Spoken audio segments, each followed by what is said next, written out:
the fifth kind. Check out our official website at fifthkind.tv.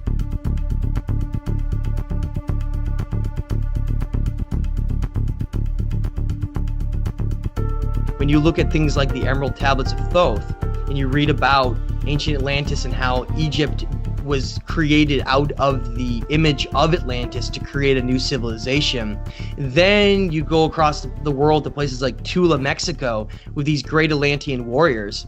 You start to say, okay, so Atlantis and those individuals that were in Atlantis looks like they influenced Egypt, looks like they influenced some parts of the Americas.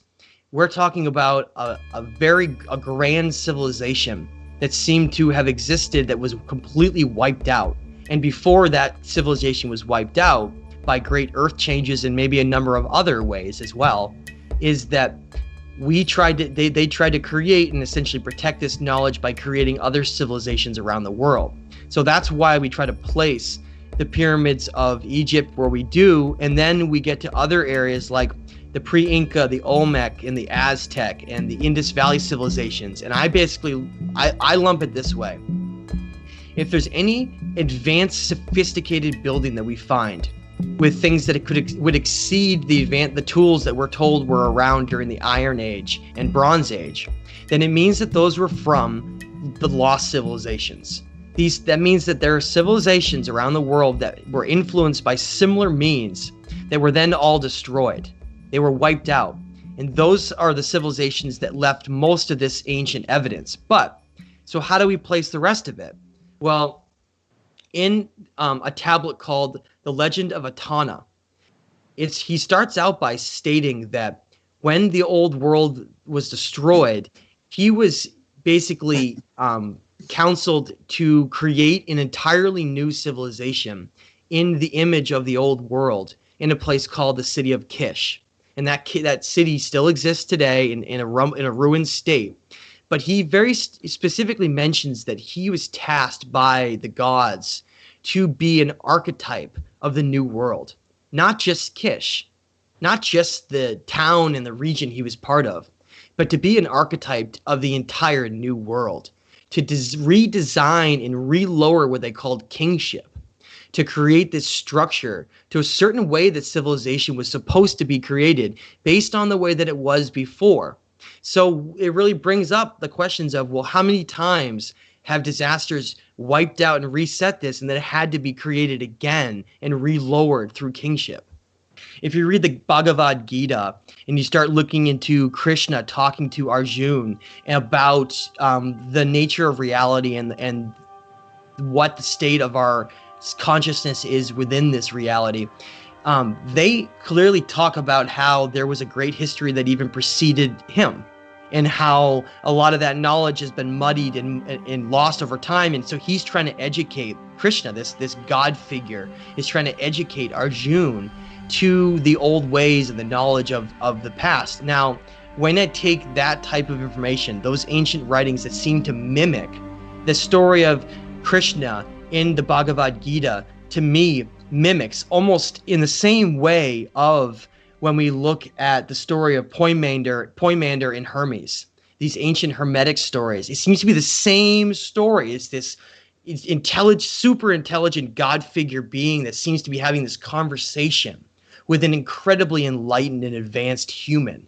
of some kind that's trying to educate him about the ways of reality. And in every case, it seems like those interactions are always with something that's supreme over our understanding of reality.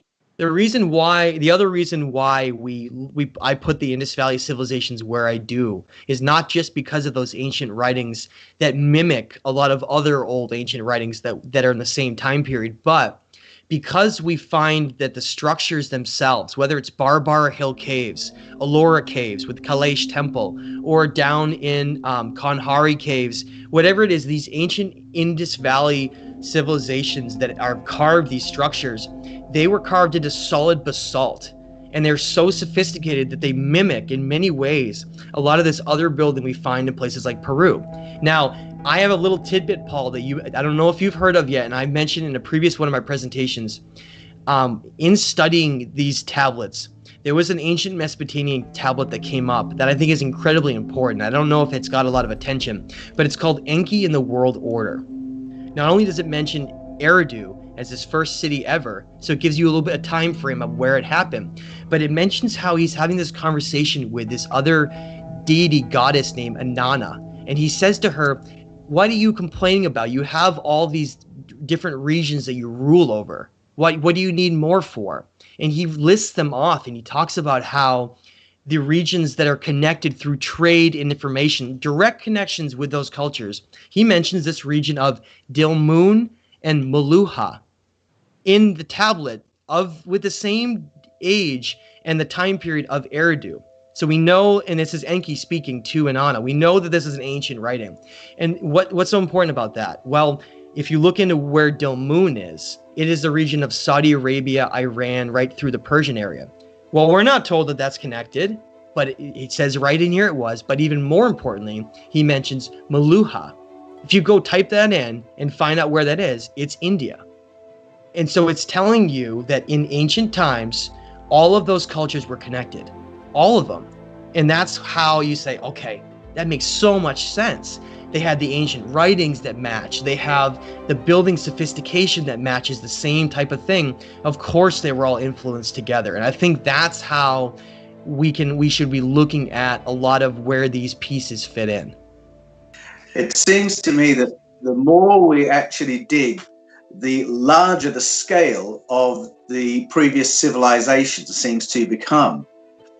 It certainly feels like we're in coming into a vulnerable moment in our planet's history. If you read Plato and if you take his theory seriously, we're long overdue for a reset, because his belief was that it's every 5,000 years or so that something happens to reboot civilization on planet Earth. We seem to have been going for about 10,000 years without a solar flare wiping us out or triggering an ice age or being bombarded by comets or asteroids. Just that timeline itself makes me think, we need to be doing some serious thought right now with regard to our longevity. Well, and I guess some could even argue that if some of this is somehow more controlled and less random than we think, that maybe this window that we've been given that's longer than others is perhaps because, like the ancients have said, maybe this is the time that we're supposed to reach the next stage and they weren't really allowed to in some cases.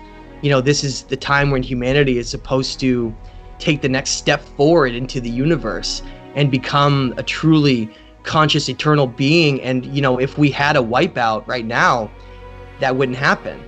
When we can piece these events together, we unfold a story that is so much greater and so much more complicated and incredible, that just has us understand, well, okay, so we are these sentient beings that seem to be created in the image of these gods that seem to want to create these civilizations. Like, we're created in their image, not the other way around. And that's why we seem, like Lloyd Pye has pointed out, we seem so strange and unusual for this world that we're part of, if it's just purely based on Darwinian evolutionary means with no outside influence. So over and over again, we seem to get this understanding that, this is the reason I'm mentioning this, Paul. Some people will be like, what do I care about understanding all this? Like, what does it really do for me, though?